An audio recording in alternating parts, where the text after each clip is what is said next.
Hello, beautiful human. Thank you so much for being here. My name is MJ. I am your host of this episode of The Creative's Mirror. Welcome. In this episode, we're going to talk about a few things that I'm going to give some trigger warnings to. First, we talk about body image and mental health and how that all goes together. So some trigger warnings about eating disorder or body image and dysmorphia and suicidal thoughts, any of that stuff that is in here. So just a note. Also, I am not a therapist or doctor, so please seek professional help. It's very important that you do so. We need you around, and we really need amazing people like you, so please stick around and enjoy the podcast. I hope it gives some insight. I do share a lot about my own struggles and my own insights and musings, which are a lot. I have hours and hours of just memo journals of a lot of things that I think about on a regular basis. So thank you for being here and enjoy the podcast, and we'll see you after.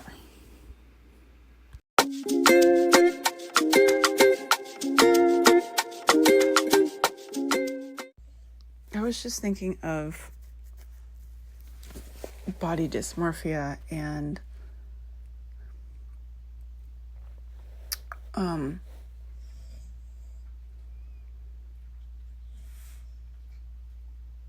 this thing that a lot of especially women have of this hatred for our own bodies, just humans in general, and there's no evolutionary logic that makes sense, right, for this to be a thing. To me, it wouldn't make sense that you were born with an innate hatred for your own being in any way, right? And I truly believe that we're not physically born with it. It's just, at what age did we get the picture that our bodies weren't ours, they were someone else's, right? And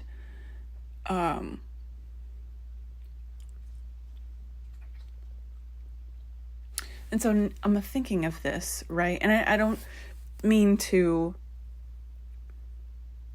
disvalue anybody's experience of this. I'm speaking solely from what I see in some of my closer friends and myself, and just emotional and spiritual logic, basically, if you could call it that. It doesn't make sense that we as a species, no other species that I know of, elicits any indication that they have this self-hatred for their own being, for their own bodies, right? This meat and silhouette, this meat suit, this skin soul sack, if you will call it that, right?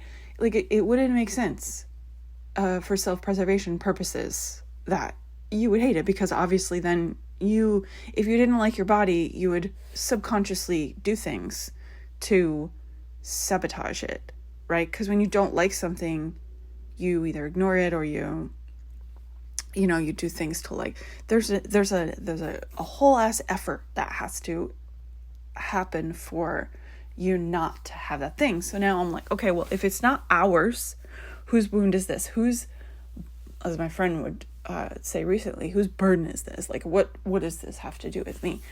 And it's, it's a learned societal thing, right? We've learned from wherever that this. I don't want to spend a portion of my life blaming big corp, because I do recognize that a decent portion of our mental health issues probably come from that, but I also don't want to spend it like solely pointing blame at one particular group or people, because that starts to be violent and warlike. Even on the smallest level, blame is really, it's a very thin line, right? It's that like a little tangent that I have. It's that like asking why when why is not really, why is important to know the data behind, to know where to start, where to look, why is like the compass point, right? When you ask why, it like gives you a general direction to look. Then, like when you start walking, you start to do the work, and like you start to, for the compass purposes, you're like, okay, why? Oh, this direction. Okay, we're going to look at this group of trees over here, or look at the horizon. We're moving towards that mountain over there, right? And then it becomes an action past that. And then you don't need why anymore until the next, like, okay, where am I? Like, going in a direction, but I don't know which direction. Why do I want to go in this direction? Okay. So I hate my body. Why is that? Okay, like right now, the first thing that's coming up is, well, when I was like 5, I was told whatever.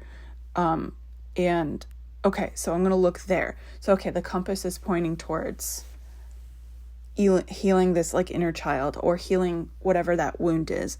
If we keep digging why, it's like looking down at the compass every 2 seconds. You don't need to do that. We don't need to do that. Once you have a general direction where you're going, the only time you really need to pull out that compass is when you are confused about where you have to like validate where you're, like the direction which you're going and stuff like that. So you get to that like mountain or that 5-year-old experience at some point, and you unpack that situation, or collect that piece of yourself that you lost in that place, and now you're like, okay, now I still feel like this. Why? And then the next thing that comes up is, okay, well, when I was a teenager, I read all these magazines, and society kept telling me that like I had to be a certain image, and I tried so hard to be that, and I just couldn't, because my body doesn't do that. It's not your body's fault. And, just being fed one particular image is not good, right? I do want to note that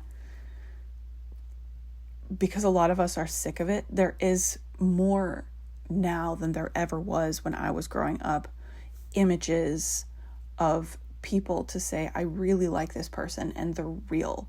Like, there's still a bunch of like nonsense around body image. But I do have to say, from a woman who, I'm aging myself, excuse me, grew up in the 90s and was born in the 80s, like, it was a lot harder to stumble across a like famous person, or like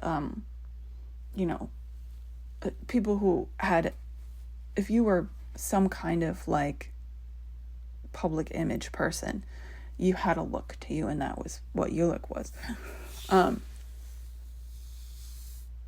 It's a little different now. Like a lot of the people that I actually listen to, or they're healthy, and they all different sizes and shapes and all of that. So it's different than it was before, I think. You just gotta know kind of like where to look, I guess. But also I did do a lot of work. I did a lot of work on this particular subject. So, and again, I'm not trying to devalidate anybody else's experience. And I'm like, the reason why this is coming up today is because I woke up and I'm like, I'm so gross. Like, what is up with this? And I did. I pulled out the compass. I was like, okay, why? why am I doing this? Like, why do I have this? It's time to ask the why question. And it really, like, this time it pointed to, I don't know, because it doesn't make any sense for me to have this feeling. And now the only reason why the feeling would really come up, or what's really coming up for me, is that I'm feeling discomfort in the way that my body looks, because inside, like, my physical body doesn't feel great right now. Like, I'm not feeding it very well. I'm not feeding it for success. I really don't know how else to say that, other than, like, I'm not feeding it for health. I'm feeding it for emotional stability. And that looks like a lot of carbs and sweets. And, that it takes its toll on my body very quickly. I'm not moving my body enough. I'm staring at a screen for hours because I'm really super hyper motivated to, get my business like to a certain spot and get my writing to a certain spot and learn all the things, right? So I'm really motivated, and unfortunately that looks like sitting in front of a screen more often. And so I know I'm not moving my body. Like, that's where the why is pointing for me right now. The knowing that I could be doing something different to help it along. Not about the way it looks, but the way that I feel helps the way that I look. The way that my body feels on the inside. Not like what you have on the inside makes you more beautiful, but like I'm not when I not eat the right things, but when I eat healthier, when I move more, like I take my walks during the day way more than I'm taking my walks now. Those things help me feel less conscious or less self-conscious about the wrinkles, the stretch marks, the sway in my butt when I'm stopped, those things. It's like, because then I'm doing what I feel is the best for my physical body. And then there's a little less, there's a little less, when I exercise, when I physically like do those things. I still will look in the mirror and be like, but it's a lot less. There is an air of like, whatever. When it starts to pour into, because I do still suffer, and I will say suffer for a reason, but I still suffer from this like all or nothing mentality when it comes to my body and my health, that if I'm not doing all the things to make myself the picture of the most perfect healthy person in the world, that I'm not doing enough. If I'm not doing all, then I'm not doing enough at all, and I should just stop everything and not do it, anything, and just like wallow in the self-pity that is my own disgusting self.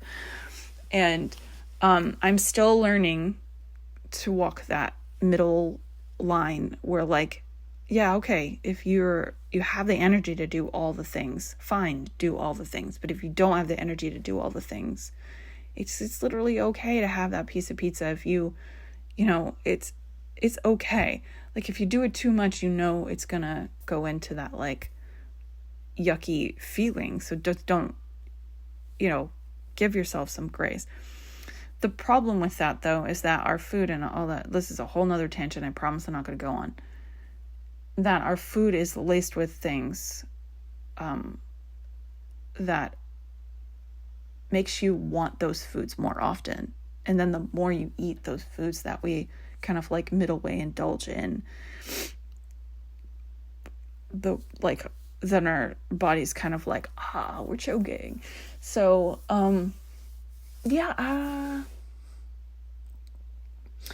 it's hard. It really is hard. I saw somebody pulled up a chart about obesity recently. I wish I could credit, because I don't remember where it's from. One of my doom scrolling sessions. And the chart was like obesity from like 1960s to current. And the spike of all ages in obesity started about mid-70s, according to this chart. I don't know where they got the chart. But if this chart was true, let's just do a thought experiment. If this chart is true, that all ages in the 1970s spiked for obesity, he was like, it's not a matter of willpower. Like, we've been fed that it's a matter of willpower that you don't eat. But tell me this. Tell me a time that you've been eating your favorite, like, quote, junk food. It doesn't matter what it is. Pizza, fries, sweets. We all know those things aren't necessarily good for us, right? Take your favorite one and tell me a time when you had just a smidge and you didn't actually, some part of you didn't want to have more. Like, sure, I'm sure there are times, but a majority of times, for whatever your favorite junk food of choice is, you're gonna want to, like, the natural reaction after eating something like that's, quote, junk food is to want more of that. The satiation isn't there, right? And for whatever reason, whether that's a mental or actual physical response to whatever's in that food, which honestly, I believe it's both, that's where we're at with that, right? And okay, so I'm done with that tangent, but it does have to do with what we're talking about. So going back to this thing, it's not just one thing, it's a bunch of things. It's society, it's, our immediate people that raised us, they might have meant the best, but I ran into something recently that was like, what was it? It was like something over impact over intention. Your family could have had the best intentions. Like, I'll use myself as an example. My immediate family dynamic, I could see it because I've done a lot of work in it. I see my family and I know how much they loved me. I know their intention behind everything, or mostly everything that they did was for me, was to protect me, they thought they were doing the best that they could, right? And so there's no reason to point any more blame than has already been pointed, because I know this. That doesn't change my experience. That doesn't change the pain and, like, whatever happened there. It does not change that. It still happened, right? It's like somebody running into you on the street and hurting you, it's like, there's no world where apologizing is not okay. Like, it happened. The intention was not to hurt the person that you ran into, right? It's like, it happened. And so now that it's happened and you've done the thing, you could say, you know what? That was not my intention. I'm sorry. And then, like, hey, how can I help? Like, what can I do to help, like, you feel better about this? Like, can I ice your, can I get you some ice? Do you need some water? Like, that kind of thing, right? It's this, like, I get it. Their intentions were there. And that's in itself will elicit a, like, if there was ever an apology, right? Which I'm not expecting one, but I'm saying, like, if there was ever an apology, like, that in itself would forgive. But since there's not an apology, and again, that's a whole other fucking thing, tangent to go on. But once you realize that the intentions were there, but the impact of what their actions were the actual thing that, like, hurt, made the pain, we're going to go back to that thing. You could have been, sorry, something's bothering me. So it could have been that, where was I going? Got distracted. I got distracted by, like, dog fur. It was, like, falling off of my shirt and it, like, hit my arm in such a way I was like, what's on my arm? Anyway, ADHD problems. So, right. Okay, right. So you could have grown up with a family who their best intentions and whatever, but, Aunt Flo, who's your favorite aunt, I'm sorry for using that reference, auntie, who's, like, your favorite aunt, could have, like, said something that it totally had nothing to do with you, but, about herself. And then you interpreted that as like, oh my God, am I fat? Like, subconsciously you took that on as a kid and you didn't realize you took it on. And then later you have to unpack it in therapy or whatever, because that's what happens. Is it your aunt's fault for doing that? No, her intention wasn't to hurt you, but the impact she had was that. And is it her fault? No, I don't believe that there's a sorry that's need to be said there, unless she feels the need to say sorry. Takes responsibility for self-deprecating on herself in front of you and, making that kind of impact. But again, there's no blame there. There's no reason to blame. In this instance, the why do I feel like this? Was the compass pointed to this instance, and you're like, oh, okay, so all right, so then what belief do I need to change? Because when you're a kid, the things that, like, you're finding logic when you're a kid. You don't have the emotional intelligence at 5 or 12 or 3 to know that somebody else's actions aren't yours. They probably will or won't apply to you. If someone's abusive, or if, like, even on the lightest note, you see your mom, like, constantly ignoring herself in order to take care of everyone else's needs, you think that's normal at 3, 5, 6, 8. All of those times, you'll think that's normal because you don't have the emotional intelligence yet to understand that that's not. Those people are around you, and they're teaching you. That's the nurture part, right? There might be something inside of you that doesn't feel like that, and that's where the yuck feeling starts. That's where we start to feel like that is a whole thing, and I have to live in a life where, like, this happens. Like, it doesn't feel good. It doesn't feel good to do what this person's doing, but, like, that's all I know. So, like, obviously that's what life is supposed to be like, right? What other reference point do you have? Hopefully there's more, but if you don't, that's what it is. And even if you do have other reference points, the fact that still exists as a human trait is still something that you're going to probably take on, right? So anyway, enough of that. But my 20-minute point is that, like, our body images, and now, like, unpacking that for myself, I've pointed the compass to the why, and I'm like, okay, this truly is not my burden to have. This truly is not my thing. And so now, that, like, cycle of feeling bad about my body and how I look and how I feel, and then eating something to try to make myself feel better, that's maybe not the best. I can check myself before I take that next step to make myself feel better, because that dopamine is just, like, so good. I can stop myself and go, is this perpetuating a cycle that I've learned that's not mine? It's not mine. I don't need to keep it. I don't need to keep on holding on to this. That's not mine. And I can make choices that are best suited for me instead of best suited for the patterns that I have picked up from other people, not because it's their fault, but because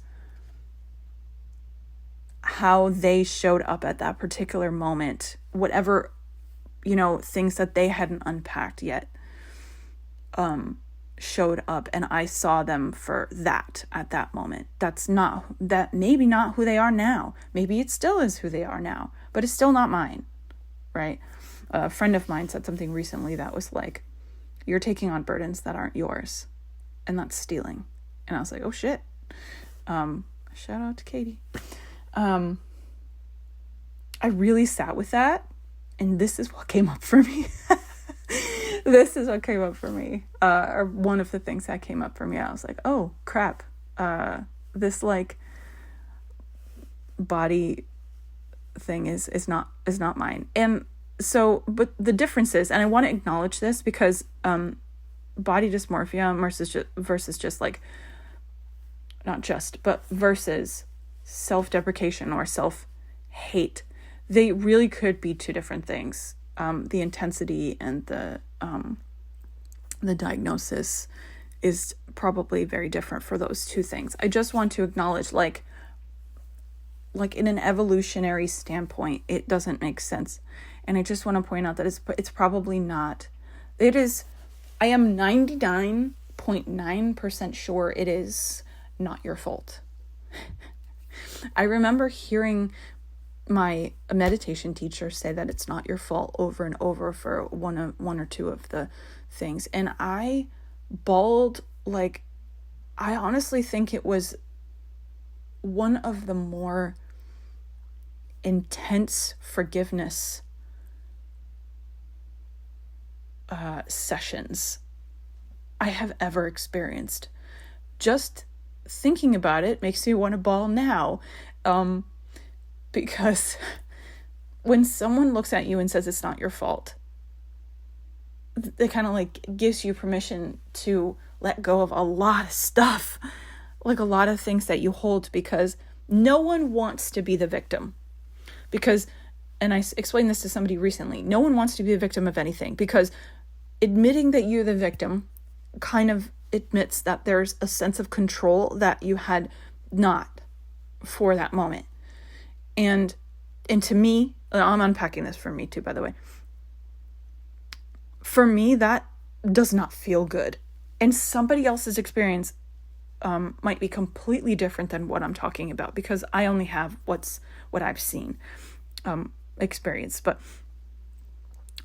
so being the victim doesn't feel good. It doesn't feel good at all. So then I lean to the other side and I'm like, well, I don't want to be the victim, because that means that I didn't have control and that I don't have control going forward. So I'm just going to say that everything's my fault and then figure out like what I can do to fix it going forward.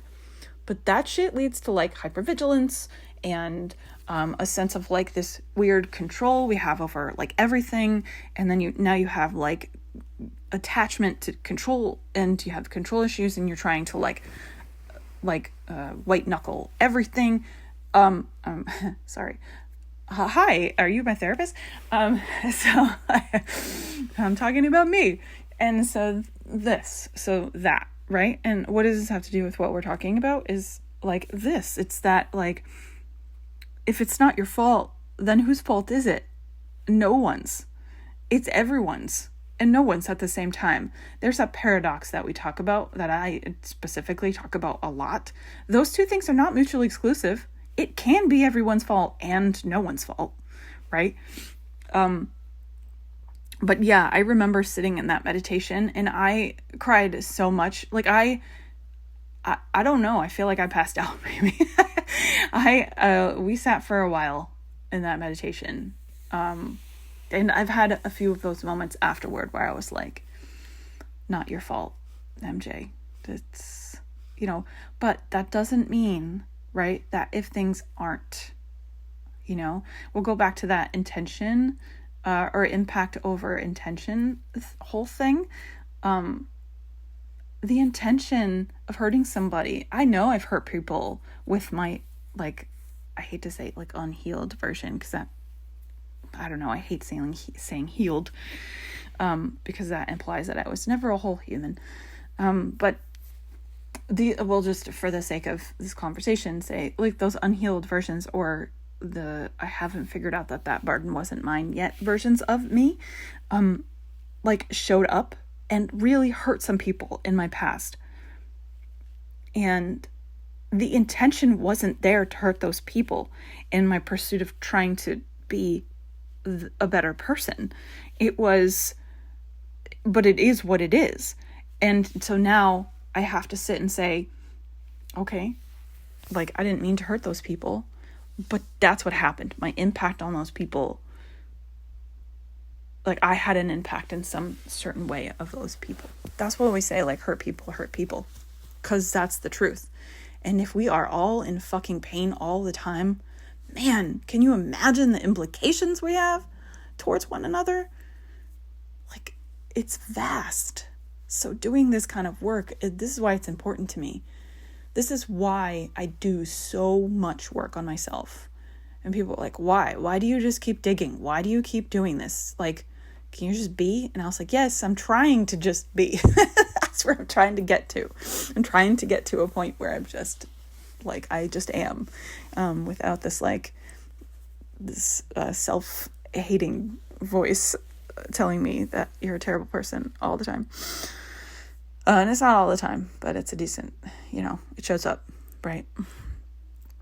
So anyway, it's not your fault. That's my message today, that it's not your fault. And I really want you to sit with that, because honestly, I know how it felt the first time I heard that, someone say that to me, and really say that to me in a way like that person looked me in the eyes and held my hands and was like, it's not your fault. It was the most terrifying experience I've ever had. Because it really opened some doors I did not want to face, but it really helped a lot. And if it does bring up stuff for you, I have to say I had a professional with me at the time. And if it hits any chords with you, I really think it's important to be like with someone who can unpack it. Like, this is a door that needs to be done with a professional, because you don't really know like what's going to come up, honestly. So that, but look, I love your face. We're all doing the fucking best we can. All right. Like, it's kind of a shit show out here. And, I just want you to know, like, I know this is so cliche, but you're literally not alone. Like I see a lot of people struggle with the same shit. And I know the statement of like, you're not alone doesn't always fix the problem or doesn't always make you feel better. But maybe the answer isn't that you're not alone.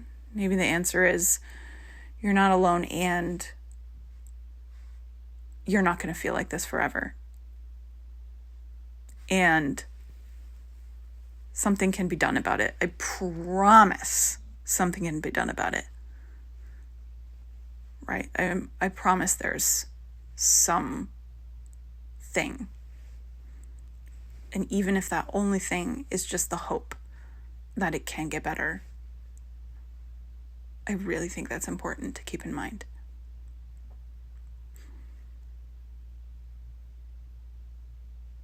So, I love your face. We got this. We do. If for no other reason than to make the world a less shittier place for the rest of the generations that have to keep going behind us. Because holy shit, they have a lot of work in front of them too, man. So, we just keep going. So, I love your face.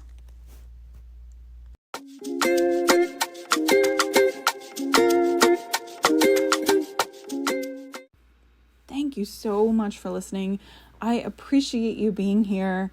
If you've enjoyed this podcast, found it helpful, or any of those things, like, please feel free to follow me. I am on Substack at MJ Coppola. That's MJCOPPOLA. You can find all of my musings there, or you can find me on the social media apps at the Creatives Mirror, and I will be there. So please enjoy your afternoon, your evening, your morning, your day, whatever it happens to be for you. And just remember, you're loved, you're a beautiful human, and I love your face. Keep creating, keep going. Love your face.